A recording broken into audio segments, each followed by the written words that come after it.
பழுத்த மாம்பழங்களே ஜூஸுக்கு, ஐஸுக்கு, ஐஸ்கிரீமுக்கெலாம் ரொம்ப நல்லாயிருக்கும். நார் இல்லாத பழங்களை தேர்ந்தெடுக்கிறது ரொம்ப முக்கியம். இப்படி பழுத்து இருக்கணும். இதை நல்ல ஒரு கரண்டி வச்சு அப்படியே நல்லா ஸ்க்யூப் பண்ணி எடுத்துக்குவோம். இந்த அளவுக்கு வந்துடும். இந்த மாதிரி பட்டை கரண்டி ஸ்பூன் வச்சிங்கன்னாவே இப்படி வந்துடும். நம்ம மிக்ஸி ஜாரில் சேர்த்துக்கலாம். தேவையான அளவு. இது கொஞ்சம் அதாவது க்ரீமியாக தான் இருக்கும். ஒரு 1/4 டம்ளர் பால் போட்டுக்கும்போது லைட்டான புளிப்பு சுவை கூட நமக்கு தெரியாது. அதனால் கொஞ்சம் பால் சேர்த்துக்கிறது இது ஒரு டேஸ்ட் இன்னும் கொஞ்சம் என்ஹான்ஸ் பண்ணி கொடுக்கும். நல்ல ஒரு 30 செகண்ட் மட்டும் பாலும் பழத்தையும் அடிச்சுக்குவோம். இந்த அளவுக்கு கெட்டியாக இருக்குது. இப்போ இந்த கண்டென்ஸ்டு மில்க்கு நான் நெஸ்ட்லே எடுத்திருக்கேன். அமுலில் கூட கிடைக்கிது. இதை கொஞ்சம் நம்ம சேர்க்கும்போது நம்ம கொஞ்சம் சேர்த்துட்டு பாயசத்துக்கு போட்டுக்கலாம். இதை மேங்கோ ஐஸ்கிரீம் செஞ்சிங்கன்னா, மேங்கோ ஐஸ் செஞ்சிங்கன்னா, இது போலெல்லாம் நம்ம இந்த கண்டென்ஸ்டு மில்கை நம்ம யூஸ் பண்ணிக்கலாம். அந்த வளையத்தை மேல் பக்கம் அப்படி திருப்பி லைட்டாக ஒரு ப்ரெஸ் பண்ணிங்கன்னா தானாகவே அது உடப்பட்டுடும். ஒரு 2 டீஸ்பூன் மட்டும் அந்த மேங்கோ கலவையோட இந்த கண்டென்ஸ்டு மில்கை சேர்த்துக்கலாம்.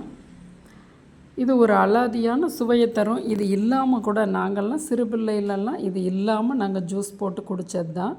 ஒரு 3 டீஸ்பூன் சர்க்கரை போட்டுக்கலாம். உங்களோட மாம்பழ புளிப்பு இனிப்புக்கு தகுந்த மாதிரி சர்க்கரையை கூட்டிக்கணும். திரும்ப ஒரு ஷேக் கொடுக்குறோம். இப்போ பாருங்கள், தண்ணி இன்னும் கொஞ்சம் தண்ணி கலந்து இவ்வளோ க்ரீமியாக இருக்குது இல்லையா?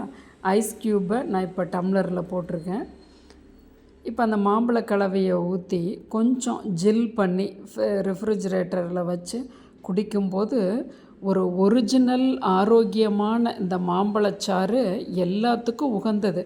பெரியவங்களுக்கு கூட, ஏன்னா ப்ளட் ப்ரெஷர் இருக்கவங்களுக்கு கூட கட்டுப்பாட்டுக்குள்ளே வரும். நம்ம இன்றைக்கி மாம்பழச்சாறு அதை நான் ரொம்ப விரும்பி சின்ன பிள்ளைகளெல்லாம், இப்போ கொஞ்சம் நமக்கு அது ஒத்துக்க மாட்டேங்குது.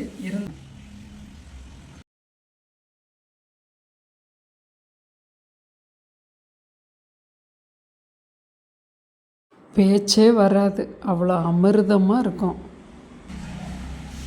அட்டகாசமான சுவையில் இந்த மாம்பழ ஜூஸ்.